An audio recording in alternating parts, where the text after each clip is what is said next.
Hello guys, welcome back to the channel. आप लोगों का स्वागत है हमारे प्यारे से चैनल पे। और आज हमारा थर्ड लेक्चर है जर्नल एंट्री का। और जैसा कि आप पीछे देख रहे होंगे, आज हम पढ़ने वाले कुछ important entries, bad debts, installment, bad debts recovered, charity, ऐसी कुछ एंट्रीज हम जानेंगे आज, जो एंट्री एग्जाम में बहुत बार पूछी जाती है। तो लेट्स स्टार्ट द टॉपिक। तो करते स्टार्ट। तो आज हम पढ़ने वाले कुछ स्पेशल एंट्रीज, बैड डेब्ट्स की, इंस्टॉलमेंट की, चैरिटीज की। तो ध्यान से देखना, और जो मैं एंट्री लिखा उसको साथ के साथ आप लिखते चलना। तो पहले हम बात करते हैं डेटर से रिलेटेड कहानियां। तो पहली एंट्री आपकी इंस्टॉलमेंट वाली देख लेते हैं। पहले मैं एंट्री लिख देता हूं, फिर हम बात करेंगे कि क्या है ये इंस्टॉलमेंट वाला केस। ठीक है, लेट्स स्टार्ट कर लेते हैं बात। ठीक है, तो देखो एक बात ध्यान से समझ लेना तुम। इंस्टॉलमेंट पहला पॉइंट आपका, मैं पहले एंट्री लिख दूं। इंस्टॉलमेंट की एंट्री मान लो लिखा है Ram become insolvent and he paid final dividend of मान लो 60 पैसे in a rupee। फिर लिखा है अमाउंट ड्यू टू राम मान लो 10,000। तो देखो एंट्री को पहले ध्यान से देखना है। एक वर्ड दिख रहा होगा आपको इंस्टॉलमेंट। तो पहले तो आप इंस्टॉलमेंट का मतलब समझो। इंस्टॉलमेंट का मतलब होता है when a person is not liable to pay his debt। मतलब जब ऐसी कंडीशन, जब कोई बंदा अपना पैसा चुकाने के पोजीशन में नहीं होता, तो उसको हम बोलते हैं इंस्टॉलमेंट। आपने पुरानी अगर मूवी देखते होगा तो उसमें एक ही स्टोरी पे मूवियां बनती थी। यही मूवी की स्टोरी था कि कोई बहुत ही अमीर होता है, उसके दुश्मन लोग क्या करते हैं, तो उसके फैक्ट्री में आग लगा देते हैं, और फिर वो कर्जा लेके फैक्ट्री में सामान ला के रखा होता है, आग लग जाता है, बर्बाद हो जाता है। आज का बोल के आजकल तो उसे इंश्योरेंस करा के, पहले के जमाने में नहीं होता था। ठीक है, तो फिर क्या होता था, वो जमीन पे आ जाता, मतलब अमीर से गरीब हो जाता, उसकी प्रॉपर्टी नीलाम होती थी, नीलामी बोली लगती थी, नीलामी होती थी। वो यही कंडीशन इंस्टॉलमेंट की ही कंडीशन है। तो मतलब क्या है, थोड़ा ध्यान से अपने टॉपिक पे आ जाए। इंस्टॉलमेंट देखो, जब किसी की प्रॉपर्टी से ज्यादा उसके लोन हो जाए, लोग तो पैसा मांगेगा भाई, पैसा दिया है तो, लेकिन उसकी जिंदगी तो हराम हो जाएगी। डेली मांगने वाले लोगों का फोन आता रहेगा। तो वो क्या कर सकता है, तो उसके पास एक ऑप्शन होता है, वो कोर्ट में जाके डिक्लेयर कर देगा, देखो मैं इंसॉल्वेंट हो चुका हूँ, मैं अब पैसा चुकाने की पोजीशन में नहीं हूँ, और लोग मेरा जीना हराम कर रहे हैं, अब मैं किडनी और खून बेच के तो पैसा दूंगा नहीं, इलीगल है। तो क्या होगा फिर, तो कोर्ट क्या करती है, ऑफिसर अपॉइंट करेगी, जो उसकी जितनी भी प्रॉपर्टी उसके नाम से होगी, सब प्रॉपर्टी सीज कर ली जाएगी। फिर उस प्रॉपर्टी को नीलाम किया जाएगा, और नीलामी से जो भी पैसा आएगा लोगों में बांट दिया जाएगा, और जो लोगों का पैसा बच गया वो डूब गया। तो ऐसा यहाँ भी हुआ, राम इंसॉल्वेंट हुआ और हमें वो कितना दे पा रहा है, सिर्फ 60 पैसे। देखो इसकी एंट्री सिंपल ऐसी होगी। एंट्री क्या होगी इसकी, तो इसकी एंट्री होगी cash account debit, bad debts account debit to Ram. अब अमाउंट देखो एंट्री का कैसे लिखेंगे हम, हमें कितने पैसे लेने थे भाई, तो 10,000, तो 10,000 तो यहाँ आ गया। अब वो दे कितना रहा है, ध्यान से देखो, 10,000 रुपए हमें लेने थे, पर वो सिर्फ 60 पैसे दे रहा है 1 रुपए में। 1 रुपए में 60 पैसे, तो 1 रुपए 60 पैसे का मतलब 60% दे रहा है सिर्फ, यानी 6,000 आपको मिल गया। तो बाकी 4,000 का हो गया आपका बैड डेब्ट्स। याद रखना, जब भी इंस्टॉलमेंट वाली एंट्री होगी कुछ ऐसा ही कॉन्सेप्ट होगा। यहाँ 60 की जगह 40, 50 कोई भी पैसे बोला जा सकता है, 50% बोल सकते हैं, 40% बोल सकते हैं। दिखाऊंगा मैं आपको क्वेश्चन दिखाऊंगा बुक की लैंग्वेज के साथ, और ऐसी ही लैंग्वेज मिलेगी आपको। तो एंट्री क्या होगी आपकी, cash account debit, bad debts account debit to person का नाम, जो भी राम होगा, जैसे यहाँ पे राम है तो राम, अमाउंट अगर राम में टोटल जितना वो दे रहा है उतना परसेंट आ जाएगा कैश में, बाकी जो बचेगा वो बैड डेब्ट्स। ये पहली एंट्री है। एक दूसरी एंट्री देख लेते हैं, फिर ये 2 एंट्री आप नोट कर लेना, फिर हम आगे बढ़ेंगे। दूसरी एंट्री, कोई मान लो आपका पूरा पैसा लेके भाग गया, यानी दैट इज बैड डेब्ट्स। तो बैड डेब्ट्स की एंट्री होती है बैड डेब्ट्स अकाउंट डेबिट, तो जो भी बंदा होगा, मान लो श्याम है, जो भी होगा उसके इंसान का नाम दिया होगा ना, तो बैड डेब्ट्स का आंसर मान लो कि श्याम बिकम बैड डेब्ट्स।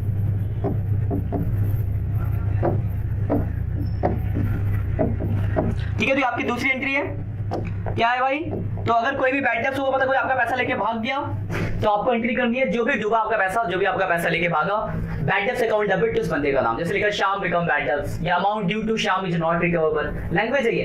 तो बैड डेब्ट्स 20 हो जाएगी, bad debts account debit to Shyam. 20 के पहले इंस्टॉलमेंट, दूसरे बैड डेब्ट्स, दोनों एंट्री लिख लो, चाहो तो आप स्क्रीनशॉट ले लो फटाफट से, ये रोक के वीडियो देख लो, लिख लो इसको, फिर हम आगे बढ़ते हैं। तो पहली इंस्टॉलमेंट की एंट्री, दूसरा कोई भाग गया आपका पैसा लेके तो बैड डेब्ट्स। ठीक, आगे बढ़ते हैं। अब आते हैं तीसरी एंट्री की बात करते हैं। जैसे कोई आपका पैसा लेके भागा, कोई इंस्टॉलमेंट हो, कभी कभी ऐसा भी तो होता है कोई आपका पैसा लेके भाग चुका होता है और अचानक एक दिन आपको मेट्रो में मिल जाता है, तो आप उसको 2-4 थप्पड़ मारते हो और अपनी रिकवरी करते हो। That is bad debts recovered. तो हम तीसरी एंट्री बात करेंगे, बैड डेब्ट्स रिकवर्ड। आज 7-8 एंट्री देखेंगे हम, बैड डेब्ट्स रिकवर्ड मतलब डूबा हुआ पैसा मिल गया। तो बैड डेब्ट्स रिकवर की एंट्री होती है, कैश मिलेगा या चाहे चेक, तो कैश या bank account debit to bad debts recovered. And language कैसे से लिखा है, अमाउंट या cash receive from Radha which is written off as bad debts last year. मतलब लास्ट ईयर आपका पैसा लेके कोई भाग चुका था और अभी उसने आपको पैसा दे दिया, तो that is bad debts recovered. तो एंट्री होगी कैश अकाउंट डेबिट या bank account debit to bad debts recovered. सीधी सीधी एंट्री है, सिर्फ लिख देना है। लैंग्वेज के लिए मैं आपको क्वेश्चन दिखाऊंगा, एंट्री आपको याद रखनी पड़ेगी, ठीक है। लॉजिक लगाओगे तो लॉजिक वही लगेगा। एक तो इसमें लॉजिक अगर मैं लगाऊं तो पैसा आया, कैश बढ़ा तो डेबिट, और बैड डेब्ट्स रिकवर्ड डूबा हुआ पैसा मिल गया तो रेवेन्यू बढ़ा क्रेडिट। क्या इनकम है, प्रॉफिट है, कोई भी लॉजिक लगा सकता हूं, कॉन्सेप्ट वही पड़ता है। अगली एंट्री की बात करते हैं। अब ये देखो बैड डेब्ट्स की एंट्री होगी। अब आती है सारी एंट्री आपकी गुड्स रिलेटेड। तो पहला है गुड्स गिवन एज चैरिटी, दान कर दिया गुड्स। तो दान अगर करा तो दान हमारे लिए क्या खर्चा है, तो एंट्री होगी charity account debit to purchase. तो गुड्स गिवन है, चैरिटी की एंट्री आपकी charity account debit to purchase. तो देखो दो एंट्री में पहले देखी थी इंस्टॉलमेंट बैड डेब्ट्स, तीसरी एंट्री है, तीसरा नंबर है। आज हम 8 एंट्री देखेंगे, ये चौथा नंबर है। तो तीसरा नंबर हो गया bad debts recover, bad debts recover की entry cash account debit to bad debts recover. चौथा है गुड्स गिवन है चैरिटी, तो गुड्स दान करा चैरिटी में, तो charity account debit to purchase. देखो इस एंट्री में और भी कुछ हो सकता था, गुड्स की जगह लिखा होता हमने पैसा दान किया, तो charity account debit to cash. Simple, जो देंगे उसका नाम लिख देंगे नीचे, गुड्स से इसलिए परचेज आया। ये दो एंट्री भी लिख लो, स्क्रीनशॉट ले लो आप, ठीक। आगे बढ़ते इसके बाद अगली एंट्री की तरफ। एंट्री नंबर 5, एंट्री नंबर 5 लिखा है goods distributed as free sample. हमने क्या किया, गुड्स फ्री सैंपल में बांट दिया। What is mean by free sample? क्या होता है भाई फ्री सैंपल? देखो आपको मैं सुना दूं तो आप समझ रिलेट कर पाओगे। हम लोग बचपन में मॉल में जाते थे, अब तो हम बड़े हो गए तो ऐसा काम नहीं करते, पर बचपन में करते थे, मैंने भी करा। तो हम बचपन में जब मॉल में जाते तो बंदा होता था जो बाहर वो रखता था, कोई भी सामान नया होता तो उसका एक टेस्ट करने लगता था, बाहर सामान होता था, आप फ्री में जाकर उसको टेस्ट कर सकते थे, खा के देखो अच्छा लगता था। तो उनका पर्पस ये होता है कि लोग खा के देखे, टेस्ट करे, अच्छा लगे तो फिर क्वांटिटी खरीदे अंदर से। तो हम लोग क्या करते, मैं क्या करता था, पहले खाया, फिर 2 दुकान घूम गया, वापस आके फिर से खा लिया, फिर दोबारा गया, इधर से 2-4 दुकान घूम गया मॉल में, फिर वापस आके वहां से खा लिया। मतलब अब वो रोकता नहीं था उसको, तो उसका तो काम ही था ना भाई, तो दैट इज फ्री सैंपल। मतलब आपको फ्री में क्यों खिला रहे हैं कि आप उसको टेस्ट करो, और अगर आपको चीज अच्छी लगेगी तो क्या करोगे, आप उसकी बड़ी क्वांटिटी यानी ऑर्डर दोगे, लोगे सामान। आप लोग घर पे देखते हो, कभी कभार हम कोई सामान जैसे शैम्पू लेने जाते हैं तो कंपनी का कोई फेस वॉश आता है, फ्री में छोटा सा पॉच फ्री फेस वॉश का दे देता है।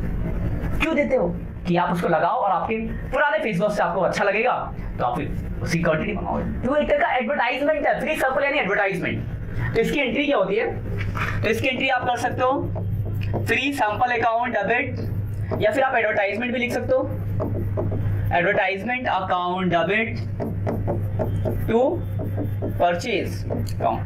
तो आपकी हो गई goods distribute as free sample की entry, advertisement account debit to purchase या free sample account debit to purchase.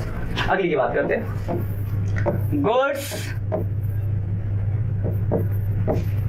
Taken by honour या फिर प्रोप्राइटर भी लिखा हो सकता है, ऑनर और प्रोप्राइटर फॉर पर्सनल यूज।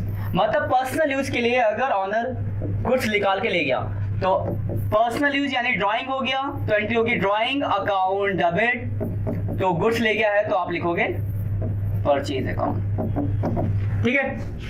तो 2 एंट्री और ये पांचवी एंट्री है गुड्स डिस्ट्रीब्यूट किया फ्री सैंपल, तो free sample account debit to purchase. अगला गुड्स टेकन गया प्रोप्राइटर मतलब ऑनर, पर्सनल यूज तो ड्राइंग है तो drawing account debit to purchase. ये 2 एंट्री भी लिख लो, 6 एंट्री हो गई आपकी, ठीक। 2 एंट्री और देखते हैं फिर हम क्वेश्चन देखेंगे। एंट्री नंबर 7, ये देखो 7 8 पे लिख रहा हूँ आपस में डिफरेंस के लिए थोड़ा सा ध्यान से दोनों को रिलेट कर पाना। लिखा है विड्रॉन, एक मिनट,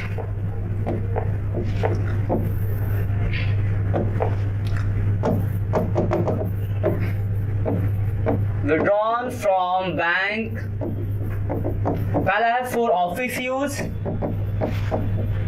और दूसरी भी सेम लाइन है, उस वर्ड चेंज हो जाएगा। लिखा है withdrawn from bank for personal use. अब डिफरेंस समझना दोनों में, ऑफिस यूज और पर्सनल यूज में क्या डिफरेंस है। देखो विड्रॉन फ्रॉम बैंक, एक बात आपको समझ आ गई, आपने बैंक से पैसा निकाला तो आपका बैंक कम होगा, तो बैंक तो होगा भाई क्रेडिट, ये तो सीधा सा लॉजिक है। देखो ऑफिस यूज का मतलब क्या है कि आपने बैंक से पैसा निकाला और ऑफिस में रख दिया। जैसे आप ऑफिस से बैंक में रखते थे, मतलब डिपॉजिट करते थे बैंक में, तो एंट्री करते थे bank account debit to cash, cash bank में डाल दिया। अब बैंक से निकाल के ऑफिस में लाके रख दिया, तो कैश आया, बैंक कम हो गया, तो आपकी एंट्री क्या हो जाएगी, cash account debit to bank account, तो एंट्री हो गई आपकी cash account debit to bank. अगला है कि अगर आप बैंक से पैसा निकालते हो लेकिन अपने पर्सनल के लिए ले जा रहे हो, पर्सनल यानी ड्राइंग, तो एंट्री हो जाएगी आपकी drawing account debit to bank. ठीक है, तो पास अगर लिखा है withdraw from bank for office तो कैश टू बैंक, पर्सनल लिखा है तो drawing account debit to bank. अब मान लो ऐसा लिखा है विड्रॉ फ्रॉम बैंक, अब आपको पता नहीं चल रहा कैश है मतलब ऑफिस है या पर्सनल, तो ना पता चले तो ऑफिस होगा, तो ये 2 एंट्री और लिख लो। तो कुल मिला के 8 एंट्रीज हमारी हो गई है। अब हम कुछ क्वेश्चन देख लेते हैं आज के लेक्चर के लिए। यही कुछ एंट्रीज है जो आपको प्रैक्टिस करनी है, इसके क्वेश्चंस करने घर पे, असाइनमेंट से भी आपको क्वेश्चन मिल जाएंगे, आपके बुक से भी है, क्वेश्चन नंबर 5, क्वेश्चन नंबर 16, 20 ऐसे कुछ क्वेश्चन है, ढूंढ के करते हैं आपको। तो लेट्स स्टार्ट। कुछ क्वेश्चन मैंने रखे हैं सेलेक्ट करके अच्छे से। तो देखो आपको यहाँ स्क्रीन पे कुछ क्वेश्चन दिख रहे होंगे, तो करते हैं टॉपिक को। पहला आपका देखो लिखा मोहन इज डिक्लेयर्ड इंस्टॉलमेंट, देखो इंस्टॉलमेंट वाली एंट्री है, receive first and final dividend for official 50 पैसे इन रुपीज अगेंस्ट 5000। देखा ना इंस्टॉलमेंट वाली, पढ़ रहे आपको चल के हाँ भाई ये तो इंस्टॉलमेंट वाली एंट्री है। तो एंट्री आपको याद हो, इंस्टॉलमेंट की एंट्री है cash account debit, bad debts account debit, और टू क्या नाम है मोहन। अब देखो अमाउंट कैसे लिखेंगे, तो मोहन से आपको लेना था 5000, अमाउंट निकालना मैंने सिखाया था, कैश में 5000 इनटू कितने पैसे दे रहे हैं, तो 50 पैसे इन रुपीस यानी 50%, तो 2500 इसमें आ गया, 2500 इसमें। मेरे साथ कोई दिक्कत नहीं होगी, जो लिखा था 50%, 50 पैसे है ना, 50 पैसे तो 50, तो cash account debit, bad debts account debit to Mohan. Clear है। अगला 8000 due from Ramesh is not recover, देखो नॉट रिकवर मतलब मिल नहीं सकता, तो मिल नहीं सकता मतलब क्या, बैड डेब्ट्स। तो एंट्री कौन सी है, बैड डेब्ट्स वाली, तो बैड डेब्ट्स की एंट्री आपने पढ़ी है। तो पहले पहचानना लैंग्वेज को, फिर एंट्री लिखना bad debts account debit to Ramesh, हो गया एंट्री खत्म, सिंपल है। मेरे हिसाब से कोई डाउट नहीं होगा, 2 एंट्री लिख लो आप, स्क्रीनशॉट ले लो इसका भी। ठीक है, 8-7 क्वेश्चन मैंने रखे हैं कराने के लिए, बढ़िया बढ़िया। ठीक है आगे बढ़ते हैं, स्क्रीनशॉट ले लिया, बहुत बढ़िया। बस इन एंट्री के अपना ना जनरल के जितने भी नई नई एंट्रीज होगी सबका एक वो बना लेना अपना, क्या कहते हैं उसको, असाइन मतलब बुक में रजिस्टर में नोट्स में कि हाँ ये सब एंट्रीज है भाई साहब, क्योंकि एंट्री आपको पता चाहिए। फर्स्ट अपना सबसे बड़ा चैप्टर है क्योंकि बहुत सारी चीजें इसके अंदर पढ़नी है आपको। ठीक, अब देखो अगला Shyam who earns 50,000 become insolvent and pays, देखो यहाँ पे भी लिखा है लेकिन पैसे ना लिख के बोल दिया 50% दे रहा है, तो भाई बात तो वही है ना, इंस्टॉलमेंट होकर 50% दे रहा है, तो एंट्री वही है आपकी cash account debit, bad debts account debit, और टू क्या नाम है इसका श्याम। कितने मिलने थे, तो देखो मिलने थे 15,000। अब देखो अमाउंट में थोड़ा कलर बदलता आपको याद रहेगा, लाल से तो खतरा ना हो, तो 15,000 और दे रहा 50 पैसे मतलब 50%, तो आधा पैसा मिला, तो 7,500 इसमें आ गया, बाकी इसमें आ गया। वही यहाँ 60 होता तो 60/100 होता बैंक में, बाकी बैलेंस बच जाता। तो एंट्री याद रखने वाली, ठीक क्लियर बात। अगला receive 10,000 in cash from Sohan for bad debts return of last year, देखो क्या लिखा है कि सोहन से आपको 10,000 रुपए मिला जो कि आपने लास्ट ईयर बैड डेब्ट्स मान लिया था, मतलब डूबा हुआ पैसा आपको मिल रहा है। तो दिमाग में आएगा सर ये तो बैड डेब्ट्स रिकवर्ड है, तो यही है, आपको बस बैड डेब्ट्स रिकवर की एंट्री पास करनी है। और बैड डेब्ट्स रिकवर की एंट्री आप जानते हो, cash account debit to bad debts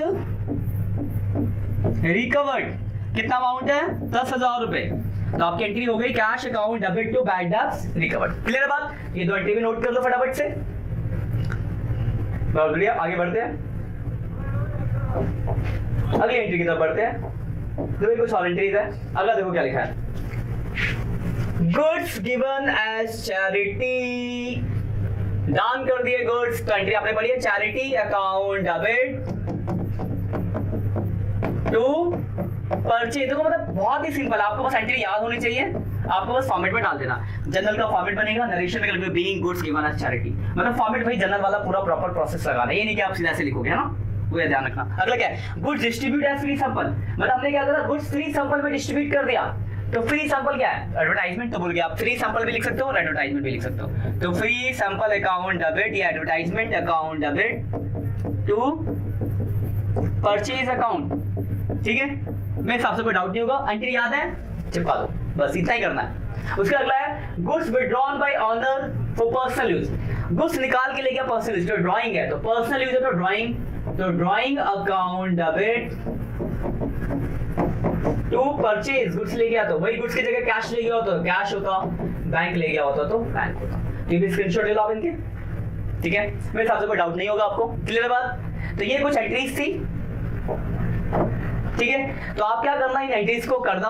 हमने आज कुल मिला के 8 एंट्री देखी, तो इन 8 एंट्रीज को करो, इससे रिलेटेड क्वेश्चंस करो। कुछ क्वेश्चन मैंने आपको कराया, बाकी बुक से ढूंढ के आप क्वेश्चंस करो। कोई परेशानी होती है तो हम आपके लिए बैठे हैं। बाकी नेक्स्ट लेक्चर में हम कुछ और चीजें नई चीजें कवर अप करेंगे, क्योंकि ये चैप्टर है बहुत बड़ा। अभी तक आपके 3 लेक्चर हो गए, अभी तक हमने देखो क्या क्या कर लिया, बेसिक एंट्रीज कर ली, डिस्काउंट वाली एंट्री, कंपाउंड एंट्री कर ली, और आज हमने 7-8 एंट्री देखी, बैड डेब्ट, इंस्टॉलमेंट, ये सारी बातें। नेक्स्ट लेक्चर में हम आगे की बात करेंगे। आज के इतना ही, मिलते हैं नेक्स्ट लेक्चर में, तब तक के लिए बाय बाय।